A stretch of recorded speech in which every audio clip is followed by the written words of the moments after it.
Bali ang booking, pick up sa Pasig, then dadalhin sa Makati. Ay, sarap. Ano, kaya kadami. Ito, monitor ho to. Ayan, monitor.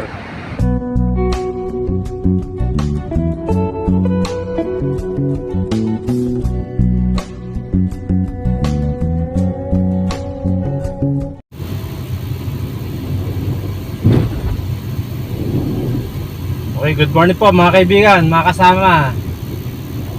Time check 11:06 ng umaga. Bali naka-accept po ulit ako ng panibagong booking. Ito po yung second booking ko po ngayong araw na to.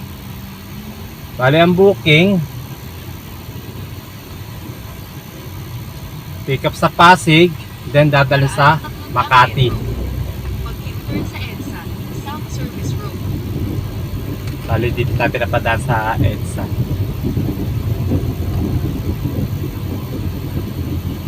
Bali yung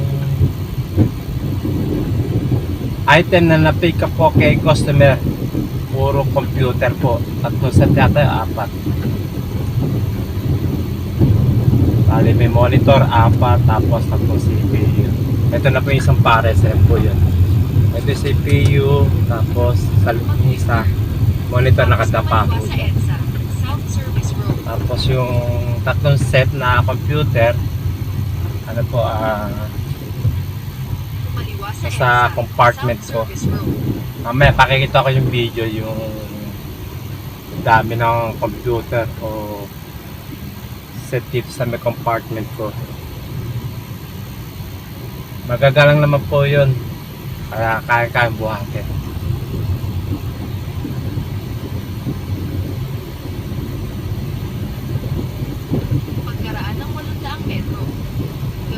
May konti bibidyoan ko yung yung computer sa may compartment sa sakya sa may likod. Pakita ko sa inyo yung mga computer, mga monitor, CPU sa may compartment ko. Siguro tatlo yata yun. Gagalang naman to.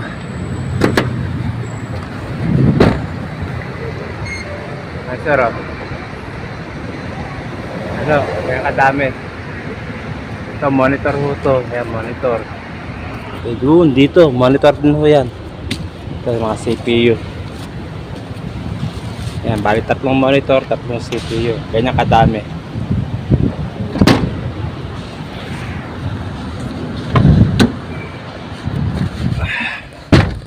Okay, nakatahon ninyo. Bali tatlong set siguro yun. Magagalang po yan. Okay.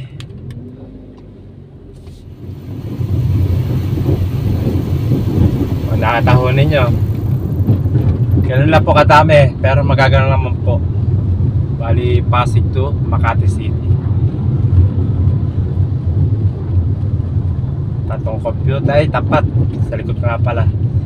Bali, company booking po siya. Kaya yung automatic po yung payment ni customer sa akin papasok sa laman na wallet ko. Automatic po yung pag once na na-complete at natapos ko na po yung yung deliver na ito. Papasok agad yung payment ni customer sa wallet ko.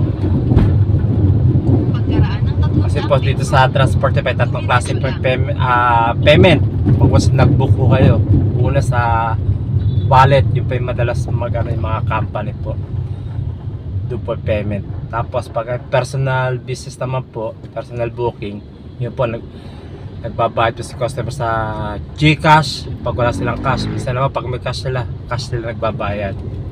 Kaya wallet, GCash o di cash, tatlong klaseng payment po pag was nag-book ko kayo. At syempre Pasig to Makati, yung babayad po sa akin ni customer 338 pesos. Yun po. Gamitin ang dalawang daanan sa kaliwa upang dumiretso sa Shaw Underpass South. Bali, pangalawang buwan ko na ho to. Bali, kanina 343. Tapos, plus ngayon 300 ano. Ay, nakalimutan ko tuloy.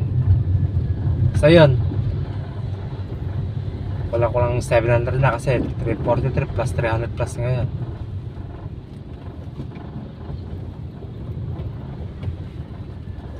Okay. Tsaga-tsaga lang po tayo mga kaibigan sa pagbabiyahe dito sa Transportify. Sabi nga, pag may tsaga, may nilaga. Pagkaraan ng 1.9 kilometro. Masanay na ho tayo sa traffic, ganun po talaga. Kahit sa naman po talaga, lagi naman traffic eh. Hindi nawawala. Pag dumaan ka rito, wala traffic. Pagbalik mo, sobrang traffic. Diba?